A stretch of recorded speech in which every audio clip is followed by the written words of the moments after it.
Let's be honest. In a world where everything is just one click away, it's easy to forget what real intimacy feels like. For many men over 60, what once came naturally, desire, arousal, connection, now feels confusing, distant, even mechanical. You might catch yourself thinking, why do I need visual stimulation just to feel something? Or, why does my body freeze when I'm finally with someone real? If that sounds familiar, please understand this. You're not broken. You're simply wired by years of repetition, expectation, and silent pressure. The kind of pressure that steals the joy out of something meant to be human, emotional, and deeply alive. Today, I want to talk about a topic most doctors avoid: porn and performance anxiety. Not to judge, not to shame, but to help you understand what's actually happening inside your brain, and more importantly, how to rewire it. Because arousal isn't just about your body, it's a language of the mind. And when that language becomes distorted by years of overstimulation or fear of failure, your body simply follows what your brain believes. But here's the good news. Your brain never loses its ability to change.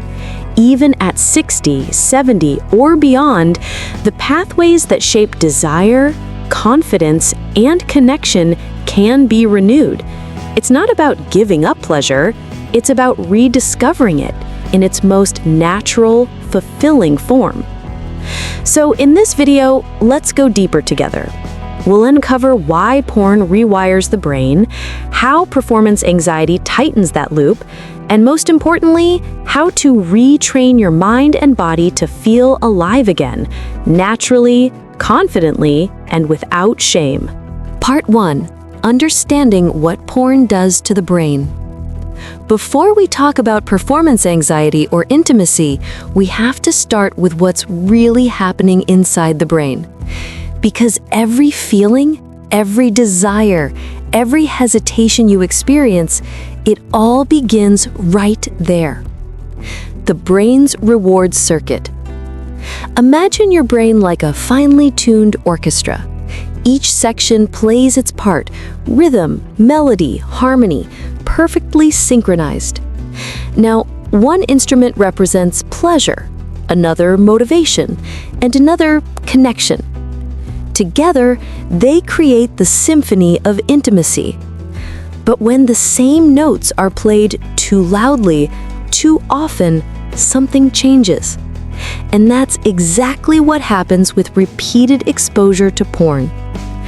You see, adult content doesn't just show the brain stimulation, it teaches the brain to expect it. Each new clip, each new scene releases a burst of dopamine, the chemical of anticipation.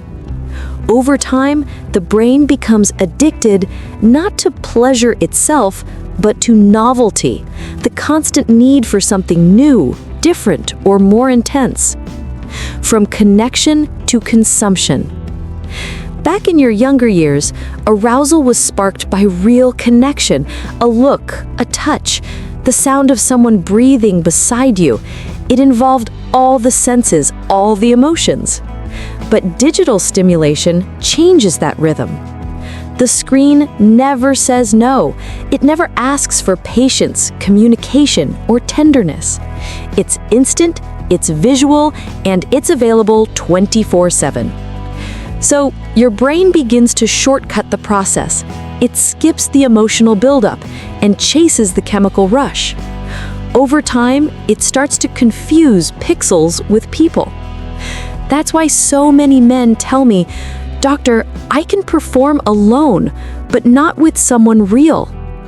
And that's not lack of willpower, that's a neural shift. Your pleasure system has been rewired for isolation. Desensitization, when the brain goes numb. Here's where it gets tricky. Every time the brain experiences that dopamine surge, it adjusts by lowering sensitivity. It's like turning up the TV volume so high that normal sounds start to fade. Soon, regular intimacy, soft, slow, emotional, no longer feels loud enough. This is what we call desensitization. It doesn't mean your body has stopped working. It means your brain is no longer listening to the softer signals of real human closeness. If you've ever felt disconnected or needed stronger stimulation to feel aroused, it's not because you've aged out of desire. It's because your brain has been overstimulated for too long. But here's the good news. Just as your brain learned those habits, it can unlearn them. And that's what we'll explore next. How this overstimulation turns into performance anxiety and how you can gently retrain your mind to reconnect with natural, confident arousal. Let's move to the next part. Part 2. The anxiety loop. Why your brain thinks instead of feels. Once the brain becomes overstimulated by years of high-speed, high-intensity imagery, something subtle begins to happen. Your body still remembers desire, but your mind starts to take control. You stop feeling arousal and start thinking about it. And that's where performance anxiety quietly slips in. The mind takes the driver's seat. It usually begins innocently. One night, things don't go as expected. You tell yourself, it's okay, maybe I was tired. But the next time, you start to wonder, what if it happens again? That single question plants a seed of fear. And the moment fear enters, your body reacts as if there's danger. Adrenaline rises, muscles tense, blood flow changes direction away from your core toward your limbs, preparing for fight or flight. And just like that, the very system designed for pleasure shuts down. It's not your partner, it's not your age. It's simply your brain doing its job protecting you from perceived failure. The vicious cycle of control. Here's the cruel twist. The more you try to control the outcome, the worse it gets. Because intimacy is not a performance, it's a flow. But anxiety makes you turn that flow into a test. Every thought, am I hard enough? Am I lasting long enough? Becomes an internal exam you never pass. I've heard so many men say, "Doctor, I feel disconnected, like I'm watching myself from the outside." That's exactly what anxiety does. It disconnects your awareness from your body. You're no longer in the experience, you're evaluating it. The loop reinforces itself. Now here's the heartbreaking part. The more you worry, the less you perform. The less you perform, the more you worry. It becomes a self-feeding loop, the anxiety loop. Each time it happens, your brain records it as evidence. It whispers, "See, you failed again." And without even realizing it, you begin to anticipate failure before you even start. That anticipation releases cortisol, the stress hormone, which constricts blood vessels, slows arousal, and makes performance even harder. Your brain and body start to argue instead of cooperate, breaking the pattern. But here's the truth. The problem isn't your ability, it's your expectation.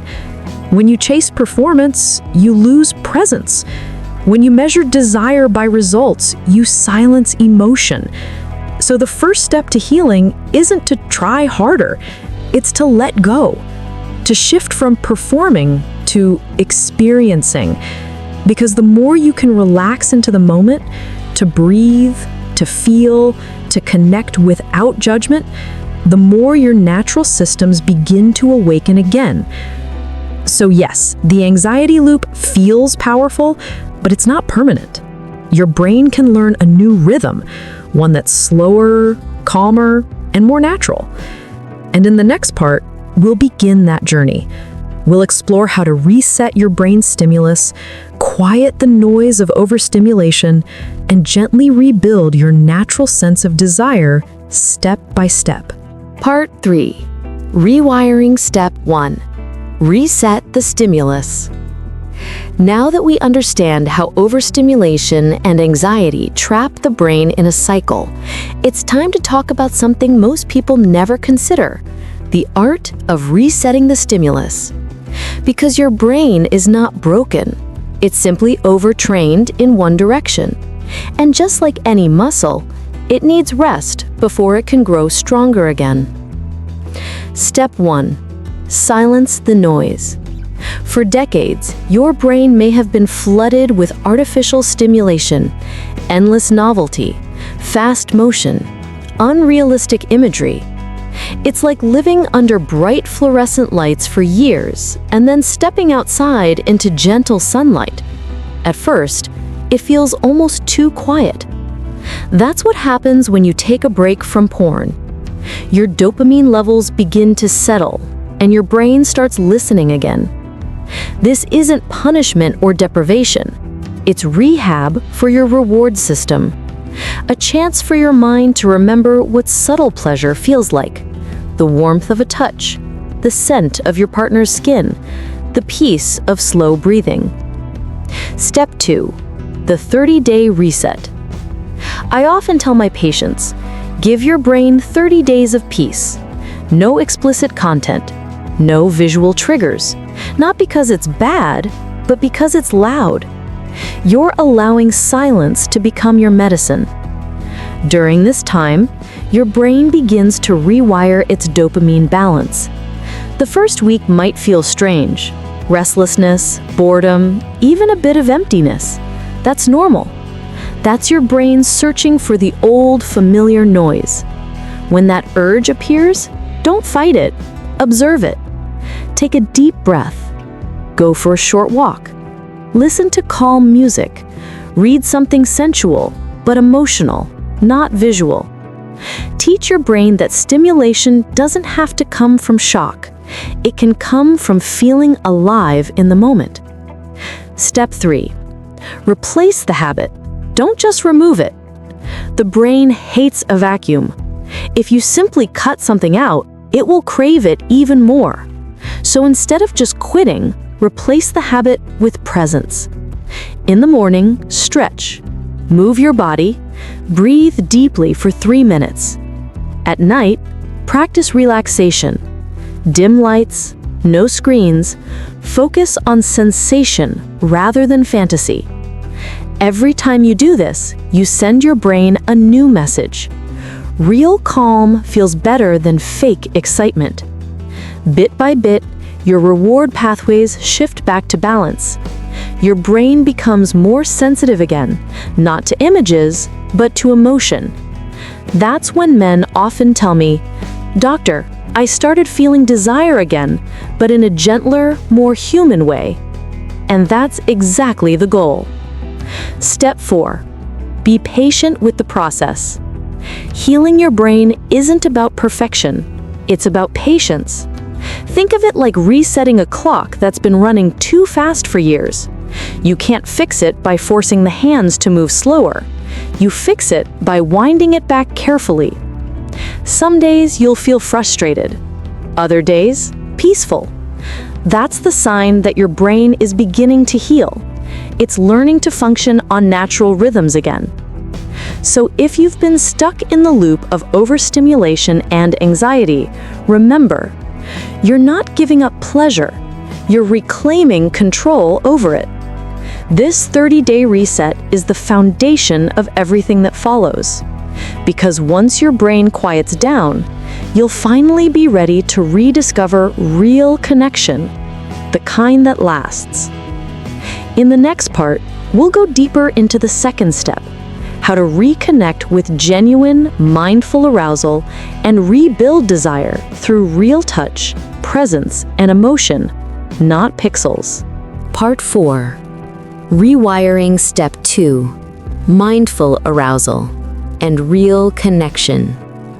Once your brain has had time to rest, once the noise begins to fade, something beautiful starts to happen.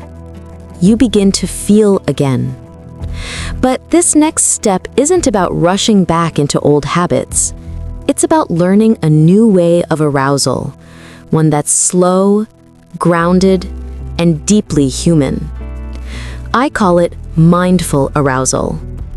Learning to feel, not perform. Most men have been conditioned for decades to believe that intimacy is a performance, a test of endurance, size, or strength. But that belief is one of the biggest lies men have ever been told. Real arousal doesn't come from pressure or proof. It comes from presence. When you slow down enough to notice your breathing, your heartbeat, your partner's warmth, that's when your body begins to awaken naturally. It's not about getting hard. It's about getting connected. Because arousal isn't just physical, it's emotional synchronization between two people. The power of sensual mindfulness. So how do we retrain that connection? Start by focusing on sensation without goal. Close your eyes and notice the temperature of your skin, the rhythm of your breath, the weight of your body on the bed or chair. If you're with a partner, practice gentle touch without expectation. No performance, no destination, just curiosity. When you stop chasing the finish line, your nervous system shifts from fight or flight into rest and arouse. That's when blood flow returns naturally, when the body relaxes enough to respond again. Because pleasure thrives in safety, not in pressure. Reconnecting emotionally. Mindful arousal also means reconnecting emotionally with your partner and with yourself. If you're in a relationship, try something simple tonight. Talk before touch. Ask your partner how they feel.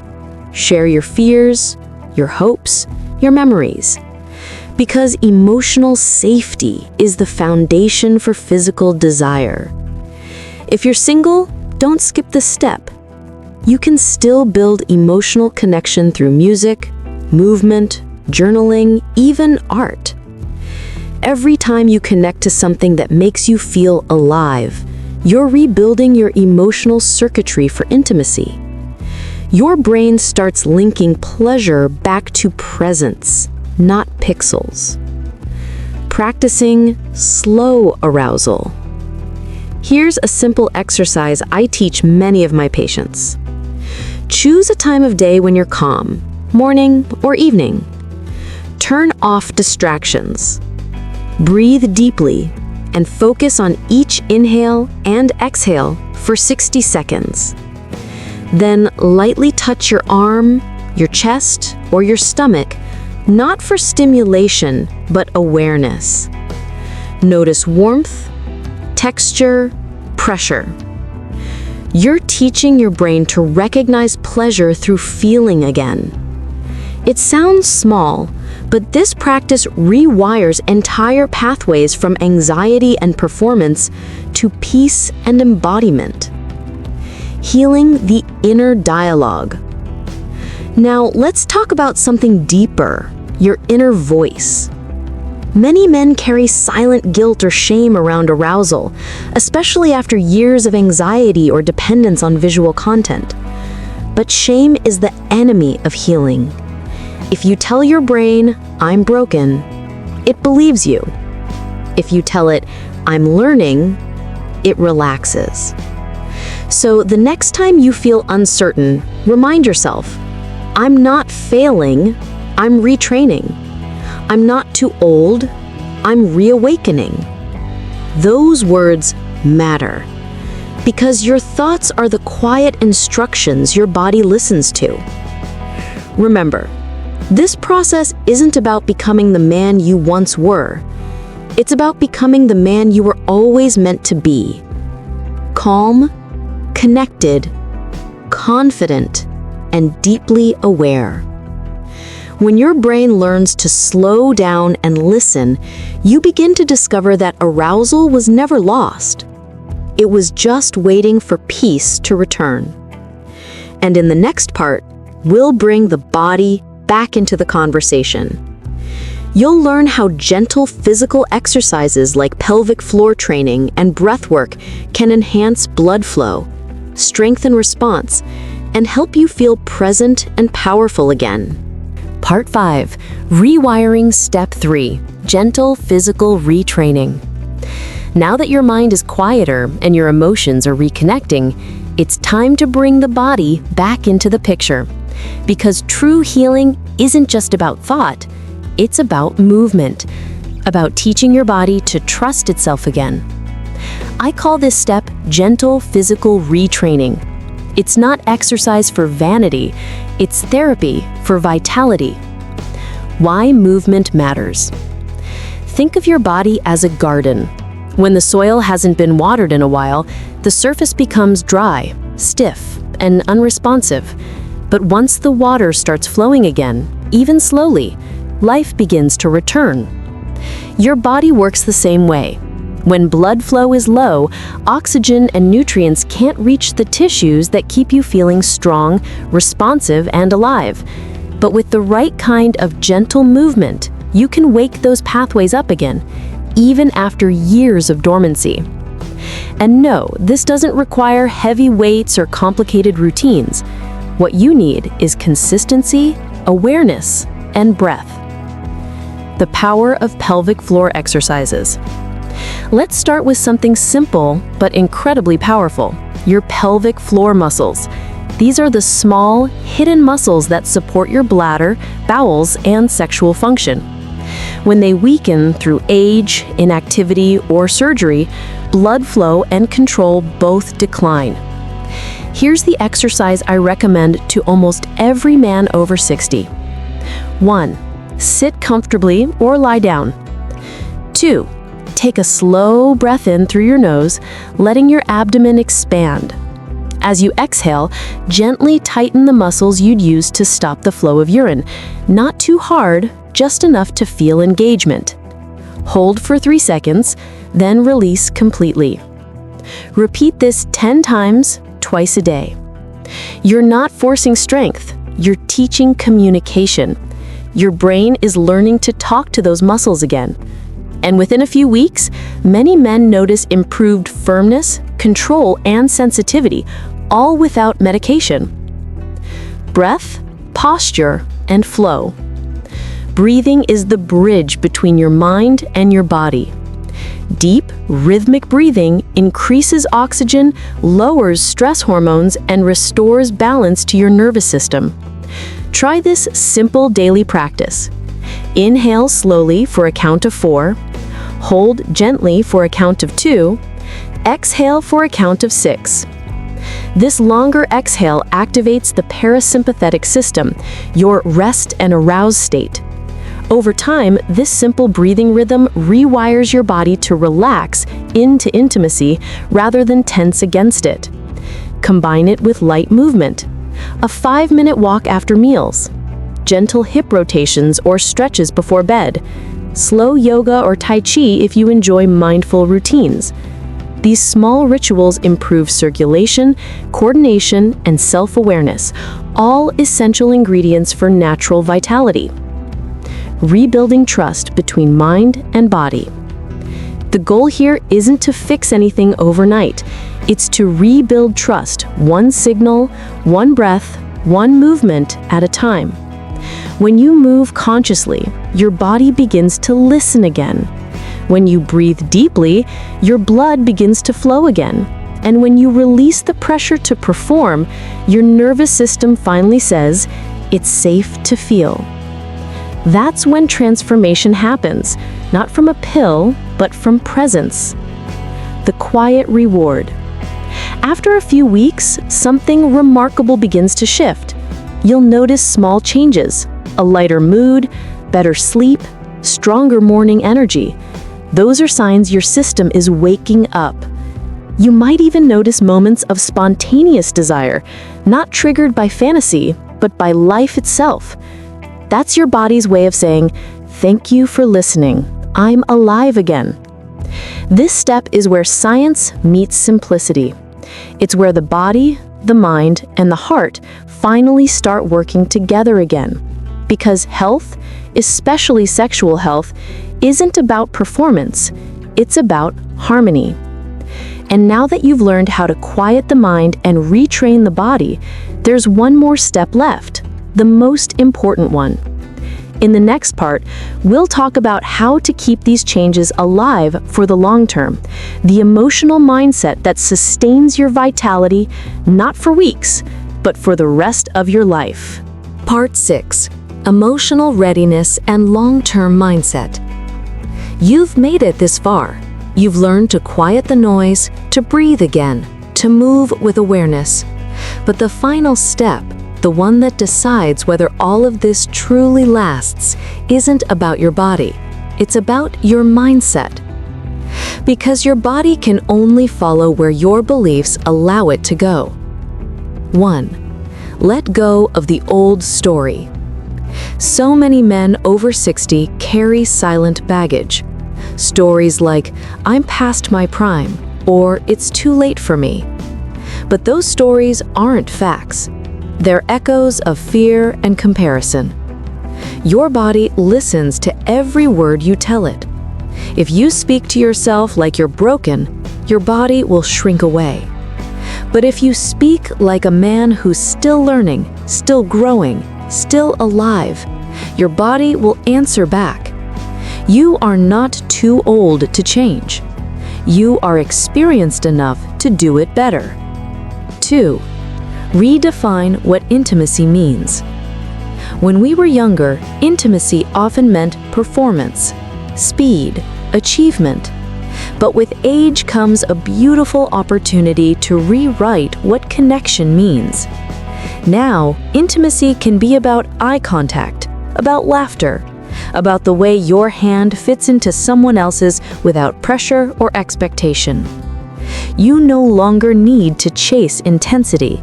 You can cultivate depth. And when you do that, something magical happens. Your body relaxes, and pleasure returns in its natural form, peaceful, powerful, and real. 3. Don't rush the rebuild. Healing, both physically and emotionally, takes rhythm, not race. Some days you'll feel strong, other days tired or distracted. That's okay. You're teaching your nervous system consistency, not perfection. Think of this journey like tending a small flame. You don't make it burn brighter by blowing harder. You keep it alive by shielding it from the wind, feeding it gently, every day. That's how vitality grows after 60, through patience, not pressure. 4. Emotional intimacy, the hidden strength. Let's talk about something most men avoid: emotional vulnerability. But the truth is, your emotions are your most powerful form of masculinity. When you allow yourself to feel, to admit worry, to express affection, to be seen, you invite connection deeper than physicality. And that emotional closeness, that feeling of safety and trust, is what reignites genuine arousal and lasting performance. Intimacy begins in the mind long before it reaches the body. 5. The mindset of longevity. If you remember just one thing from this entire journey, let it be this: vitality is not a goal, it's a daily conversation between your mind, your body, and your heart. It's built through the small choices: breathing deeply before reacting, moving your body instead of sitting in frustration, reaching out to your partner instead of retreating in silence. These are not just health habits, they are acts of respect for yourself. Because confidence after 60 doesn't come from youth. It comes from wisdom, awareness, and peace with who you are becoming. You see, aging doesn't steal your power, it refines it. It strips away the noise, the competition, the false expectations, and leaves only what truly matters: connection, authenticity, and peace. So wherever you are on this journey, Whether you're healing from anxiety, retraining your body, or simply rediscovering your spark, remember that every small effort counts. You are not too late. You are right on time. If this message resonated with you, share it with a friend who might need to hear it. And remember, the more you understand your body, the more your body responds with trust. Because in life after 60, real strength isn't about how much you can do. It's about how deeply you can feel. Stay curious, stay kind to yourself, and I'll see you in the next episode here on Men's Vital Health.